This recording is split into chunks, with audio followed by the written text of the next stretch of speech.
Hi, welcome to 2020 Tasty Treats with GourmetQuilter. I'm SusanClaire, GourmetQuilter, and this time we're doing a series of appliques and we're having a huge amount of fun building a little village over here. So we're doing 20 different houses and we've already done 5, so today we're doing applique house number 6.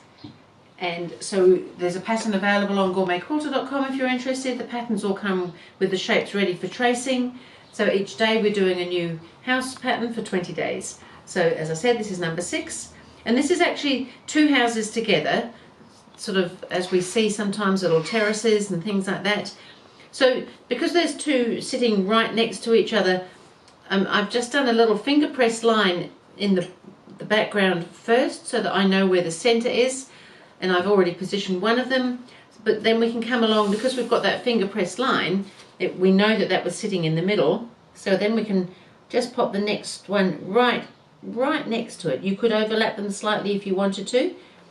It fills up this block background quite well. We've got enough to have a small 1/4 inch seam allowance off the sides there, but not much more than that.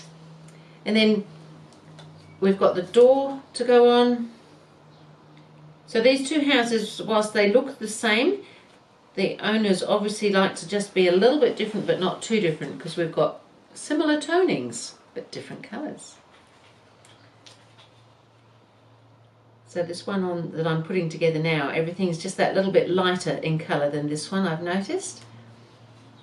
Interesting how neighbours like to be different but similar.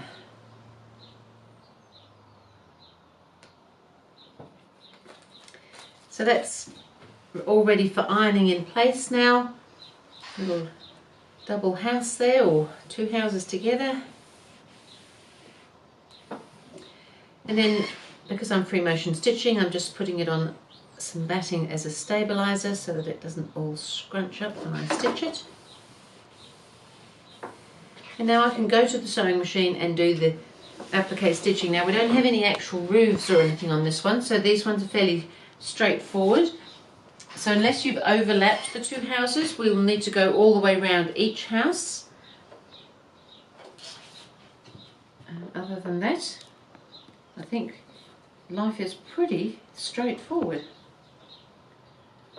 So I'm just going to start here so that I can... So I'm just free motioning. I've just got a grey thread in, I've dropped my feed teeth, I've got a little open toe free motion foot on. I'm just going to come around this darker house first. So we'll have to do the windows separately, but we can probably do both houses pretty much all in one go with the doors as well.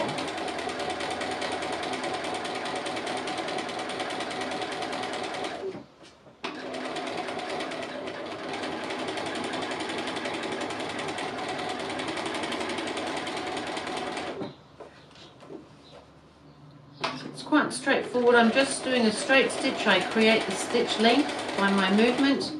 That's what the free motion's all about. So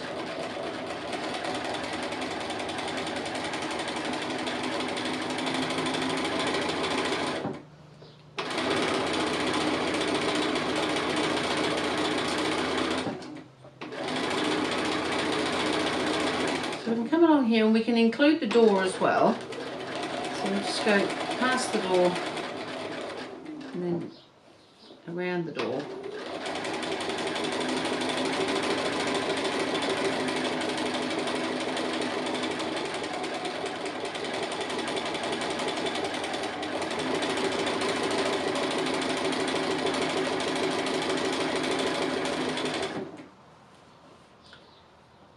And I can slip that starting thread out of the way.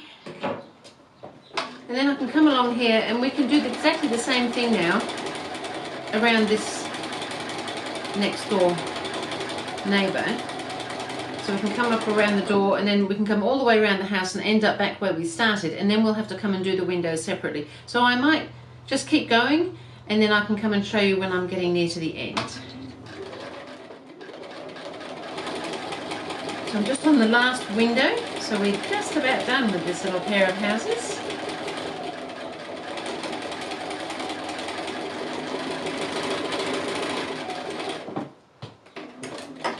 Give it a press and we can pop them into the neighbourhood.